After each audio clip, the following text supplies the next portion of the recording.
The Latin American was largely successful, as long as you asked the questions in the right way. The African projects were largely unsuccessful because there were massive problems of corruption.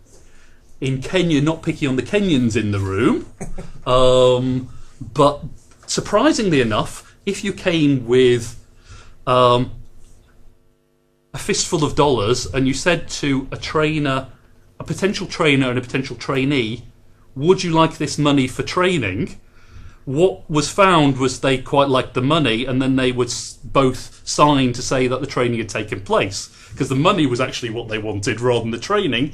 But because the bank was so desperate to pass the money on, that it didn't have the measures in place. And there's a longer story where I was part of the group who had the consultancy to do the evaluation till it went to a senior official's office, and our Kenyan leader didn't understand what was being asked of him in the negotiation for signing the contract, and so we didn't sign because we chose not to pay the bribe, and so we didn't get the contract.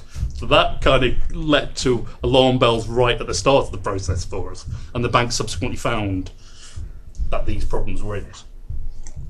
Then, elsewhere, it's led to a new public management approach to reforming vocational education training, which essentially is lifted from the English FE experience and the English schools experience in many ways.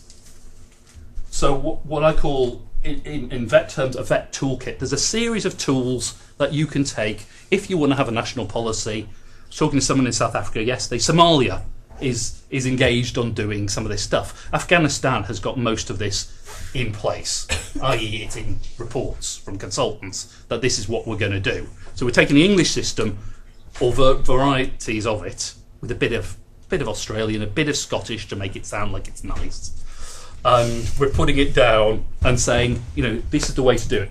So we need some systemic governance reforms. So you need to have governing councils for provider institutions. You need to set up national bodies, possibly sector level bodies, so you won't have corruption and you won't have capture by civil servants.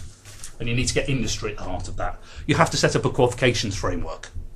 Even though ILO review of the evidence 2 years ago found very little evidence that qualification frameworks work. There's a lot of evidence they don't work, but they're the orthodoxy. You have to, of course, set up quality assurance systems.